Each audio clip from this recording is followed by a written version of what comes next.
kee baay'ina araara kee nani namate ani tola farjummaa kee simboo fayyaana kee nani ulfin argadhani danuu gaarummaa kee baay'ina araara kee nani namate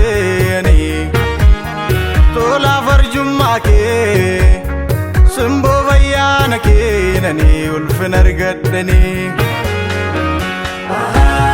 gaaddisa gongogne kan tasan joolikne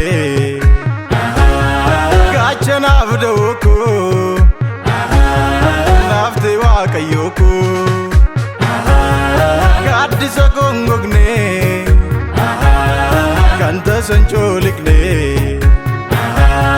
gaachanaaf da'oo koo naafte Yesuus koo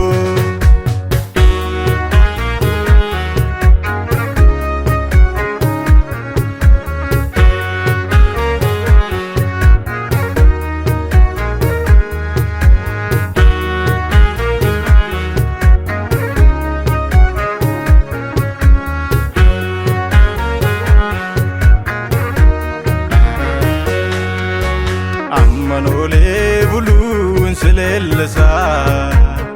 galata koo fudhuu safoolii toleessa faaruuf yeedaloo koon siif tarreessa albuuda kootatii sagatii jabeessa manolee buluun sileellisa galata koo fudhuu safoolii toleessa faaruuf yeedaloo koon siif tarreessa albuuda kootatii sagatii jabeessa gaaddisa gongogne kan tasan joolikne gaachanaaf da'oo koo naafte waaqayyoo koo gaaddisa gongogne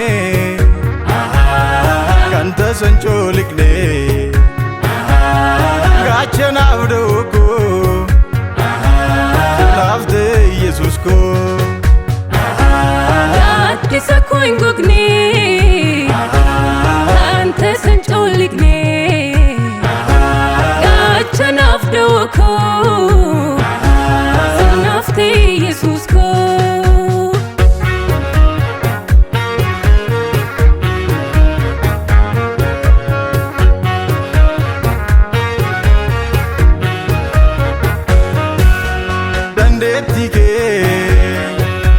fayyisuu kee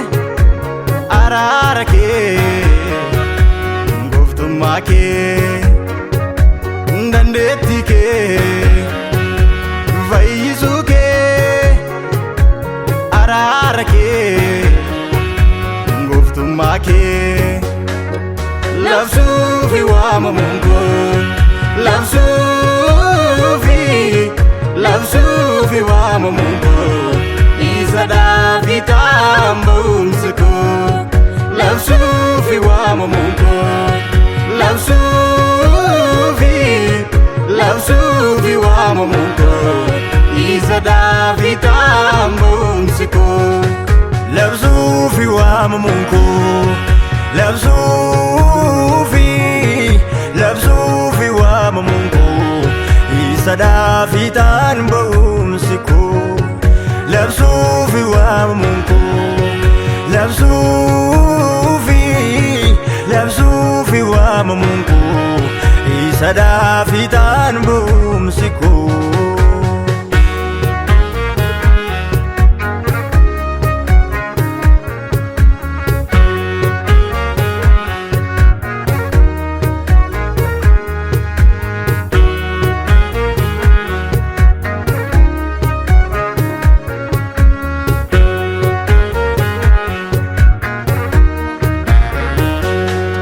galataa walirraan jenne qabda maana kooti siif kan ta'u gumbii guute argamu obdii kootti siillaa ta'uu qubaa maqaa keen ol qabaa arrabni koo si jaajata olmaa keessamuu kun ol darbaa siillaa dha'uu qubaa maqaa keen ol qabaa arrabni koo si jaajataa olmaa keessamuu kun ol darbaa